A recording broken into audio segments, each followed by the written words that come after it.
Pwede ba kumatok muna kayo bago pumasok? Hindi ba ako nakikita? Busy ako eh. Mas importante to kaysa dyan.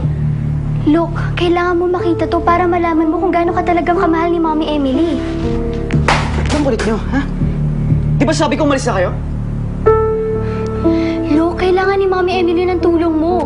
Kailangan magtulong-tulong tayo para Wala gumaling akong siya. pakialam. Ba't hindi kayo tumulong, ha? Mga anak niya kayo, di ba? Klaseng anak ka. Hindi siya. Ano siya klaseng ina? Kung wala kang kwentang anak, siya walang kwentang ina. Hindi totoo yan!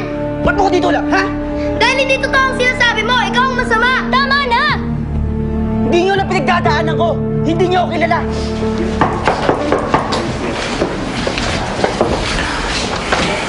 Pasok. Boss,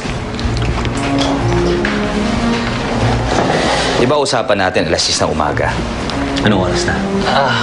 pasensya na boss. May kinausap lang ako sandali. Asa yung ibibigay mo sa akin? Hawak ko lahat ng impormasyon ng tungkol sa mga bata. Wala akong pakialam kahit anong mangyari sa kanya.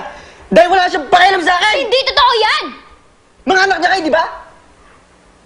Bakit hindi siya pagalingin? Ha? Sa tingin niyo ba gusto ko dito? Kung may choice lang ako, lumayas na ako sa bahay na to! Ayoko dito! Ayoko si Emily! Bakit? Bakit ba sa amin ka nagagalit, ha? Wala naman kami ginagawang kasalanan sa'yo, Dahil di ba? ang kulit-kulit niyo! Pilit kayo ng pilit ko ang dapat kong gawin! Palibasa, hindi niyo nararamdaman ko nung nararamdaman ko eh! Dahil hindi naman kayo iniwan ng Emily na yan! Mommy Emily! Hindi ko siya mami! Ha? Matagal na ako iniwan!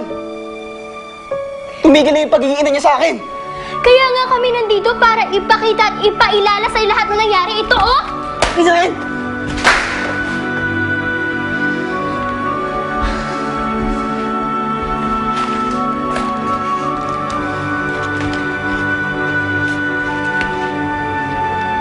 Eh, pagpasensya niyo na lang si Luke, ha? Siguro nga napakasakit ng mga nangyari sa kanya, yung mga pinagdaanan niyan. Intindihin niyo lang siya, Andoy, ha? Berna, unawain niyo na lang, ha?